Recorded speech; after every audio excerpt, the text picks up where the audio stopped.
शुरुआत करते हैं महासमर के योद्धा से। आज के हमारे महासमर के योद्धा हैं राजस्थान के पूर्व मुख्यमंत्री और कांग्रेस के राष्ट्रीय संगठन महामंत्री अशोक गहलोत।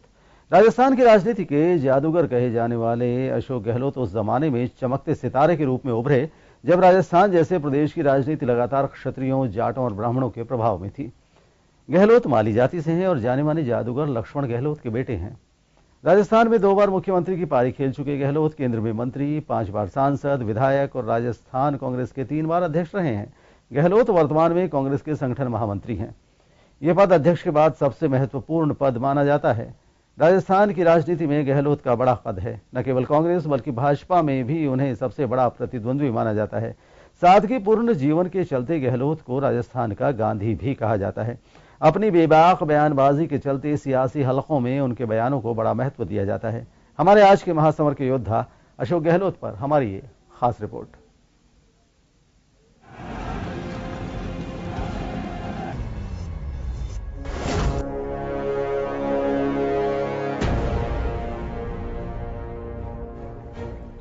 राजस्थान की राजनीति के जादूगर कहे जाने वाले अशोक गहलोत उस जमाने में राजस्थान की राजनीति में चमकते सितारे के रूप में उभरे जब राजस्थान जैसे प्रदेश की राजनीति लगातार क्षत्रिय, जाटों और ब्राह्मणों के प्रभाव में रही हो। गहलोत माली जाति से और जाने माने जादूगर लक्ष्मण गहलोत के बेटे हैं।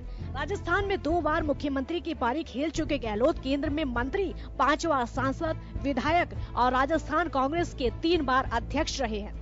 गहलोत वर्तमान में कांग्रेस के संगठन महामंत्री हैं, जो पार्टी अध्यक्ष के बाद अगला महत्वपूर्ण पद माना जाता है।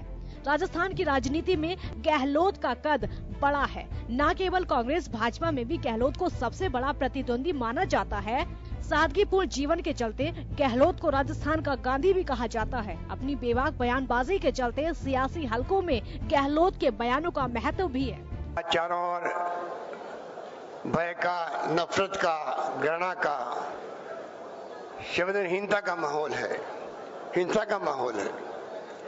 अन्याय, अत्याचार, उत्पीड़न आम बात हो गई। टारगेट कौन बनता है?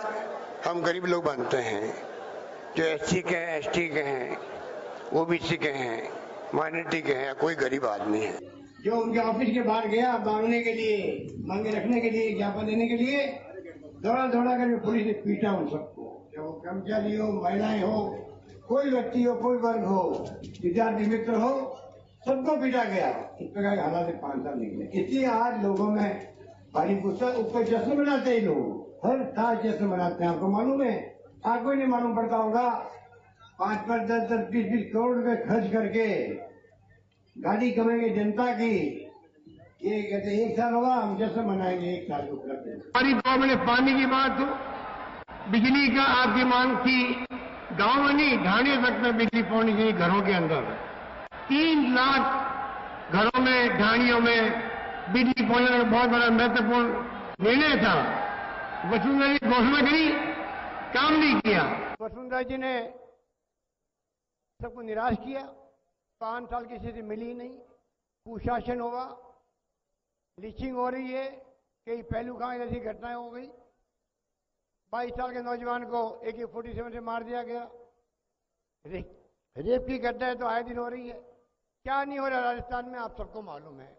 साल 2013 में कांग्रेस की 96 से 21 सीट रह गई। इससे अशोक गहलोत के नेतृत्व पर सवाल भी उठे, लेकिन गुजरात और कर्नाटक विधानसभा चुनाव परिणाम ने एक बार फिर से गहलोत का कद बड़ा कर दिया, जिसका पुरस्कार राहुल गांधी ने उन्हें संगठन महामंत्री बनाकर दिया। राजस्थान समेत 5 राज्यों में हो रहे विधानसभा चुनाव के प्रत्याशी चयन, कैंपेन और चुनावी घोषणा पत्र समेत पार्टी की रणनीति बनाने में महत्वपूर्ण भूमिका है। राजस्थान के गांव-गांव और ढाणी-ढाणी में गहलोत के चाहने वाले हैं। 1 साल पहले तक राहुल गांधी हो या कांग्रेस के दूसरे नेता, राजस्थान के लिए मुख्यमंत्री का चेहरा कोई युवा होगा, इसकी चर्चाएं होने लग गई थी। लेकिन गहलोत के कद बढ़ने और मुख्यमंत्री की दौड़ में शामिल होने के बाद अब नेतृत्व सामूहिक होगा, इसका बल मिलने लगा है।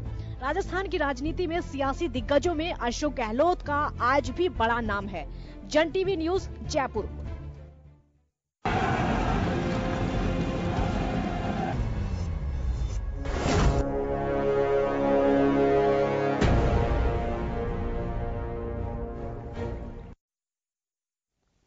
प्रदेश में विधानसभा चुनाव को लेकर सभी पार्टियां जिताऊ उम्मीदवारों की खोज में जुटी हुई है। ऐसे में भाजपा में भी उम्मीदवारों को लेकर मैराथन बैठकों का दौर जारी है। प्रदेश स्तर पर टिकटों को लेकर मंथन करने के बाद अब भाजपा कोर कमेटी उम्मीदवारों के पैनल को लेकर दिल्ली पहुंच गए हैं। दिल्ली स्थित भाजपा मुख्यालय पर 2 दिन संसदीय बैठक होगी। बैठक में पहले मध्य प्रदेश और फिर राजस्थान की टिकटों पर दावेदारों के नामों पर मंथन किया जाएगा। इसे लेकर सीएम वसुंधरा राजे, मंत्री गुलाब चंद कटारिया और राजेंद्र सिंह राठौड़ सहित तमाम भाजपा के बड़े नेता दिल्ली पहुंच गए हैं। सूत्रों के मुताबिक दीपावली के बाद भाजपा की पहली सूची जारी हो सकती है।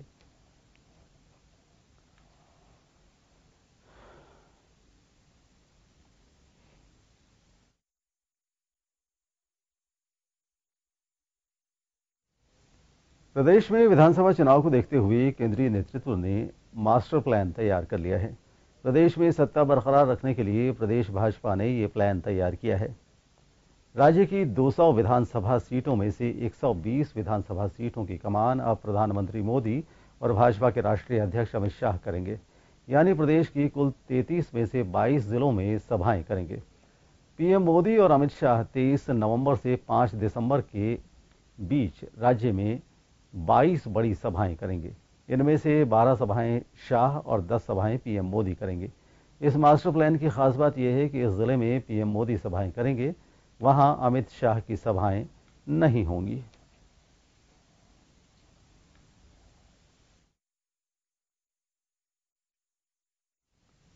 बीजेपी की राष्ट्रीय उपाध्यक्ष गुरुवार को जयपुर के दौरे पर रहे, जहां उन्होंने सीएमआर में सीएम राजे से मुलाकात की। इस दौरान दोनों के बीच करीब 1.5 घंटे तक वार्ता हुई, जहां टिकट्स को लेकर सहमति बनाने पर चर्चा हुई।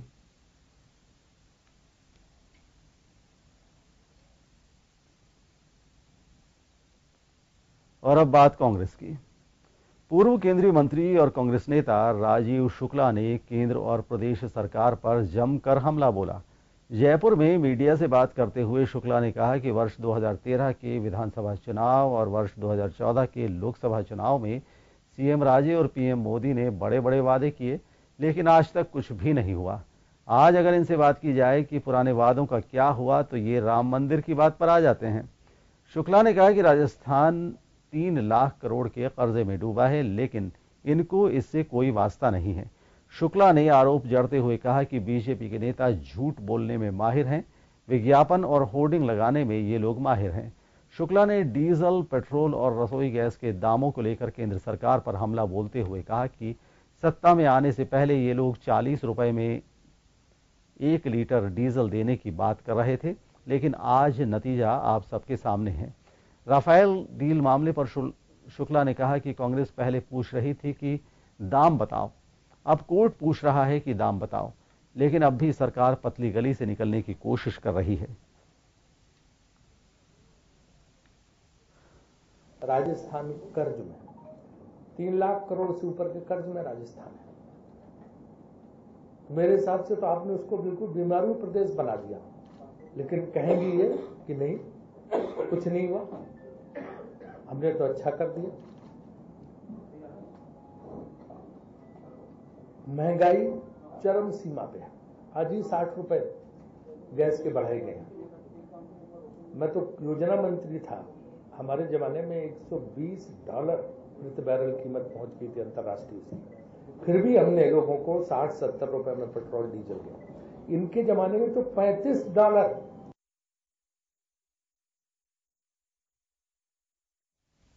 सियासत का सिलसिला जारी रहेगा। अभी लेते हैं एक छोटा सा ब्रेक।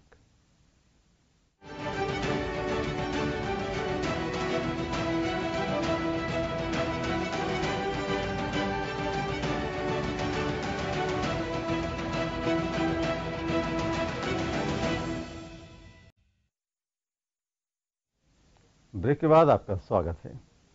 राजस्थान कांग्रेस में सीएम चेहरे को लेकर एक राय नहीं बनने पर आलाकमान ने यहां चेहरा घोषित नहीं किया, लेकिन चुनाव के बाद विधायकों की राय पर सीएम का चुनाव होगा।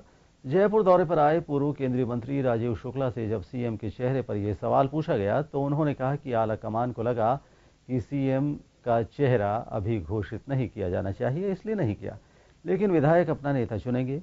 शुक्ला ने कहा कि हर प्रदेश की अलग पृष्ठभूमि होती है। राजस्थान अलग तरह का स्टेट है। ऐसे में हम सामूहिक नेतृत्व में चुनाव लड़ेंगे और यहां 160 सीटें जीतेंगे। आपको बता दें कि कांग्रेस ने पंजाब में कैप्टन अमरिंदर सिंह को सीएम प्रोजेक्ट किया था, लेकिन सूबे में ऐसा नहीं हुआ। कांग्रेस आला कमान को लगता है कि अशोक गहलोत और पायलट में से किसी एक को सीएम प्रोजेक्ट करने का असर चुनाव पर पड़ सकता है। ऐसे में आला कमान ने गेंद अपने पाले में रख ली है।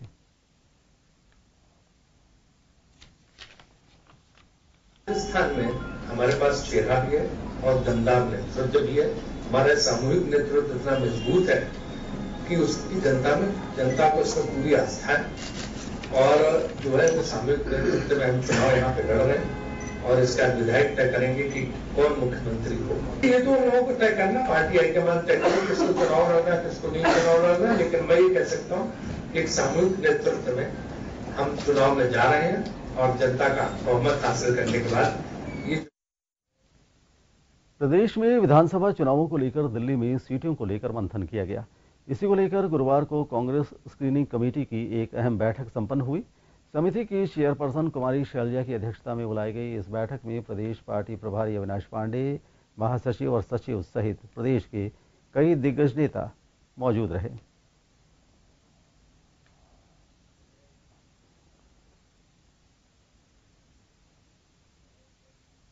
कांग्रेस की केंद्रीय चुनाव समिति की बैठक में बुधवार को लगभग 70 नामों पर सहमति बन गई है।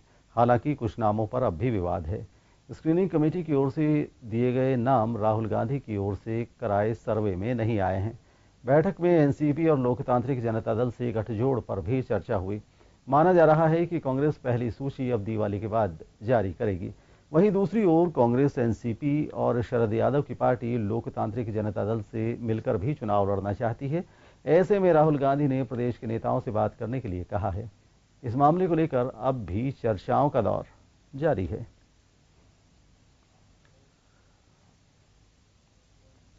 प्रदेश में सत्ता वापसी के लिए जहां एक और प्रदेश कांग्रेस ने एड़ी चोटी का जोर लगा रखा है, वहीं अब कांग्रेस का केंद्रीय नेतृत्व ने चुनाव को लेकर कमर कस ली है। दिवाली के बाद कांग्रेस अध्यक्ष राहुल गांधी मारवाड़ से अपने 5वें दौरे की शुरुआत कर सकते हैं। साथ ही राहुल गांधी जोधपुर में रोड शो के जरिए जोधपुर की सभी सीटों तक पहुंचने की कोशिश करेंगे। ऐसे में राहुल गांधी के प्रदेश के 6 दिनों में 4 दौरे प्रस्तावित बताए जा रहे हैं। आपको बता दें कि इससे पहले कांग्रेस अध्यक्ष राहुल गांधी ढूंढाड़, मेवाड़, बागड़, मत्स्य, हाड़ौती और शेखावाटी का दौरा कर चुके हैं।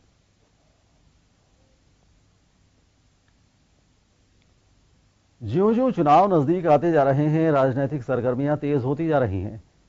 एक दूसरी पार्टियां छोड़कर लोग दूसरी पार्टी में शामिल होना शुरू हो गए हैं और राजनीतिक पार्टियां भी आने वालों का स्वागत सत्कार करने में कोई कसर नहीं छोड़ रही है। प्रधान के क्रियाकलाप से असंतुष्ट होकर आज साटोला ग्राम पंचायत के उपसरपंच नाथू सिंह मीणा सहित प्रधान महावीर सिंह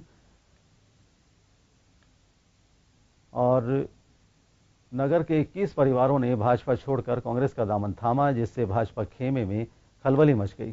केसुंडा के पूर्व सरपंच विक्रम आंजना ने सभी आगंतुकों का माल्यार्पण कर स्वागत किया।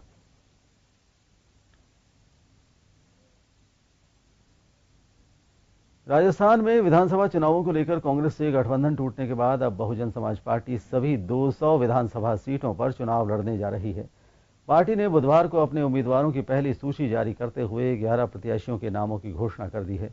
बीएसपी प्रदेश अध्यक्ष सीताराम मेघवाल की ओर से जारी इस सूची में डी कुंभेर से प्रताप सिंह मेहरावर, नदबई से जोगेंद्र सिंह अवाना, नगर से वाजिब अली और वैर से अतर सिंह पगारिया को उम्मीदवार घोषित किया गया है। बीएसपी की इस सूची में बांदीकुई से भागचंद सैनी टाकड़ा, मालपुर से नरेंद्र सिंह आमली, करौली से लाखन सिंह मीणा, सपोटरा से इंजीनियर हंसराज मीणा, सवाई माधोपुर से हंसराज मीणा, सिकराय से फैलीराम बैरवा और टोंक से मोहम्मद अली दादाभाई के नामों की घोषणा की गई है। प्रदेश के सियासी गणित पर नजर डालें तो भाजपा और कांग्रेस के बाद राजस्थान में बसपा प्रमुख सियासी दल है।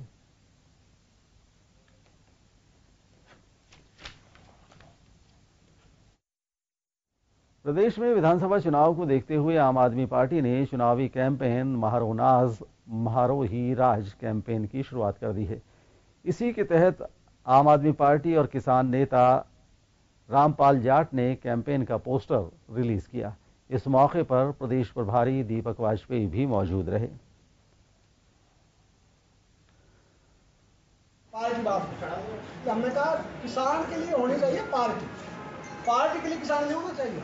अभी तो उन्होंने बना दिया पार्टियों के लिए किसान को, पार्टियों के लिए जनता को।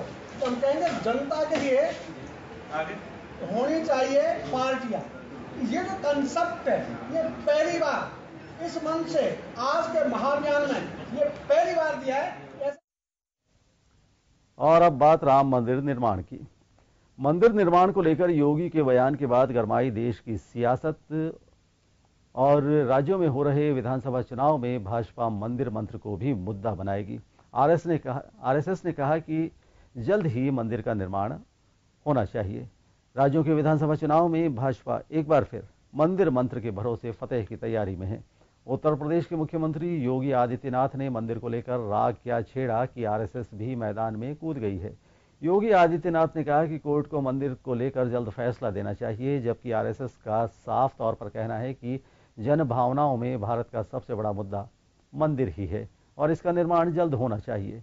भाजपा विधानसभा चुनाव में मंदिर के भरोसे जनता के बीच जाने की तैयारी में लगी है। पेश है इसी पर हमारी एक खास रिपोर्ट। चुनाव के चल रहे मौसम में सभी राजनीतिक दल अपने अपने तरीके से जीत के मंत्र को लेकर जनता के बीच जाने की कवायद में जुटे हैं। वहीं भाजपा चुनाव के इस मौसम में जितने मंत्र को लेकर उतर रही है उसमें विकास के राग का मंत्र तो है ही, साथ ही सभी तरफ से अब मंदिर मंत्र का गुणगान एक बार फिर से होने लगा है। यूपी के मुख्यमंत्री योगी आदित्यनाथ ने कोर्ट से यह अनुरोध किया कि जमीन अधिग्रहण के लिए उन्हें तेजी से काम करना चाहिए, जल्द से सुनवाई करके इस मामले का निपटारा करना चाहिए। तो अब आरएसएस भी इस बयानबाजी के जंग में कूद गई है। जिस तरीके से राज्यों में चुनाव है उससे भाजपा और संघ को ये चीज साफ साफ दिख रही है कि सिर्फ विकास के वादे के आधार पर अब इन चुनाव में बैतरणी पार करना मुश्किल है। चेहरे की सियासत भी जनता के बीच बहुत कुछ काम नहीं आ रही है। तो ऐसे में एक बार फिर हिंदुत्व की भावना को जगाकर जनता को फिर से मंदिर मुद्दे की चाशनी में नहलाया जाए और वोट बैंक को अपने कब्जे में किया जाए।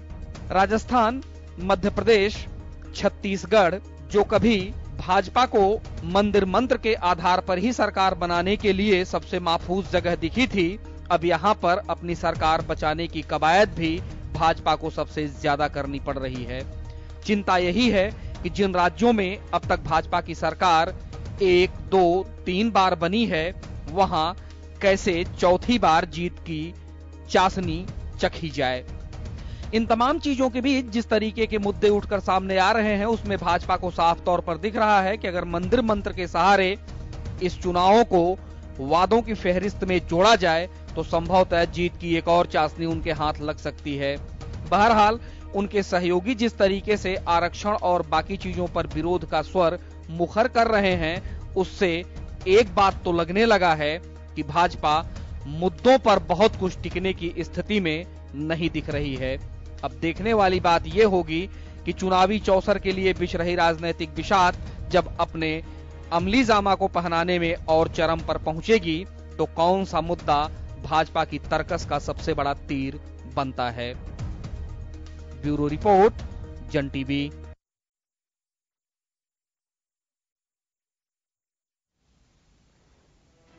चुनाव होते रहेंगे, सियासी पार्टियां इसी तरह से आवाम के बीच आती रहेगी, लेकिन जन टीवी आपसे अपील करता है कि आने वाले 7 दिसंबर को अपना वोट जरूर कास्ट करें।